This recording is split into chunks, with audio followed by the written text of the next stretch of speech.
In the autumn of 2005, in a small auction house in New Orleans, a painting changed hands for $1,175. The buyers who stood before it that day saw what appeared to be a deteriorated religious panel, the surface darkened by age and old varnish, the paint cracked in places, the figure beneath obscured by layers of amateur overpainting that had accumulated over centuries. A minor devotional image, most likely, a copy of someone else's work. The auction catalog listed it dispassionately as the work of a follower of Leonardo da Vinci, which in the vocabulary of the art world is a careful way of saying close enough to admire but not close enough to matter. It was sold, wrapped, and driven away without ceremony. No one in that room had any reason to suspect they were standing in front of a painting that had once hung in the collection of King Charles I of England, that had passed through the inventories of royal households across 2 continents before disappearing entirely from the historical record sometime in the 18th century, that would, after years of quiet restoration in a New York studio, be displayed at the National Gallery in London alongside Leonardo's most celebrated surviving works, and that would ultimately sell, in a single evening at Christie's, for $450 million. For nearly 500 years, scholars and collectors had known that a painting by Leonardo da Vinci depicting Christ as Salvator Mundi, savior of the world, had once existed. Historical documents from the early 16th century described it clearly. A panel showing Christ in Renaissance dress, his right hand raised in the classical gesture of blessing, his left hand cradling a crystal orb that represented the dominion of the heavens. The composition was widely copied. Dozens of workshop versions and later imitations circulated through European collections across the centuries, and many of them still survive today. But the original, the painting Leonardo himself was believed to have made, had not been reliably documented since the 17th century. By the 20th century, most serious scholars had reached a quiet consensus. It was gone. The panel that arrived in the studio of conservator Dianne Modestini in 2005 seemed, on first examination, to offer very little. Robert Simon, one of the art dealers who had acquired it at the New Orleans sale, brought it to her for assessment and restoration. What Modestini found was a surface so thoroughly altered by previous hands that the original was effectively buried. At some point in the painting's long history, possibly more than once, restorers had repainted large sections of the image, adding new layers intended to improve or correct what they found.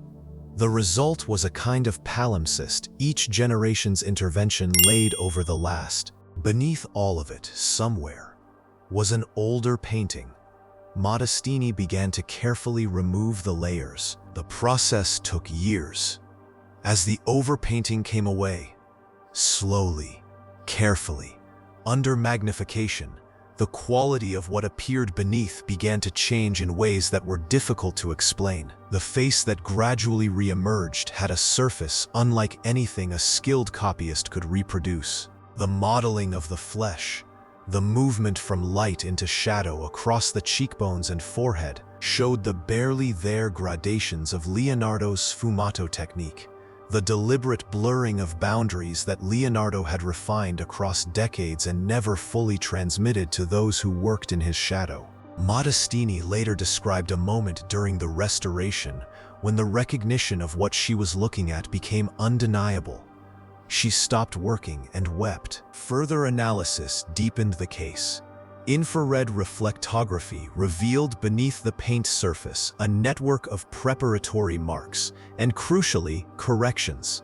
The thumb of the raised hand had been repositioned, the neckline of the robe had been reconsidered, the placement of the orb had shifted between the underdrawing and the final composition.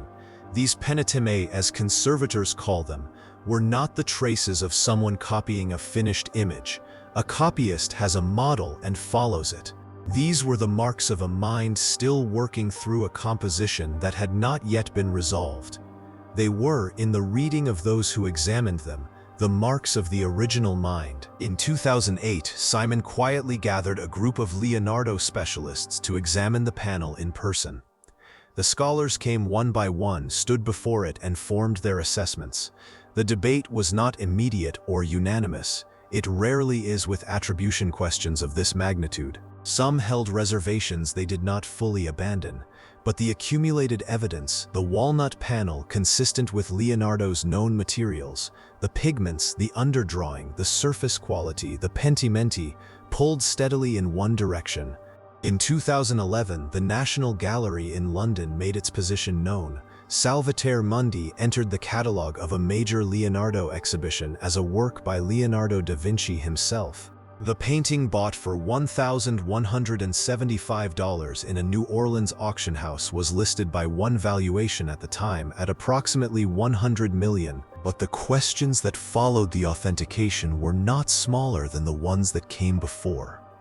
In some ways they were larger. The crystal orb that Christ holds presents a problem that no one has fully resolved. A solid, transparent sphere, held at that distance in that light, would refract and invert whatever image lay behind it. The physics are unambiguous, and Leonardo, who spent years studying optics, understood them better than almost any person alive in the 16th century. Yet the orb in Salvator Mundi shows none of this. The space behind it is clear. The image passes through without distortion. Was this a theological choice? A painted argument that the divine perspective corrects the distortions of the material world? Was it an anomaly that Leonardo allowed to stand for reasons we cannot reconstruct? Or does it indicate, as some scholars have argued with increasing persistence, that this section of the panel was not painted by Leonardo at all? That the orb and perhaps other passages belong to a workshop hand working under his direction? The question has no settled answer. What happened after Christie's closed its bidding that evening in November 2017 has only deepened the strangeness. The hammer fell at $450,312,500. The buyer was not identified. Subsequent reporting suggested the purchase was connected to Crown Prince Mohammed bin Salman of Saudi Arabia, with the Louvre Abu Dhabi as the intended destination. The painting did not arrive there. In 2019, when the Louvre in Paris organized a retrospective to mark the 500th anniversary of Leonardo's death, the most ambitious exhibition of his work ever assembled, Salvator Mundi was not present. The museum had sought it. It did not come. Where it is now, no one outside a very small circle knows. A painting that spent 3 centuries missing, a decade being restored, and a single night being sold for nearly $500 million has since disappeared again. The questions that Dianne Modestini's work brought back into the world: who made this? How much of it? And what did they mean by it? Remain, like the painting itself, somewhere just out of reach.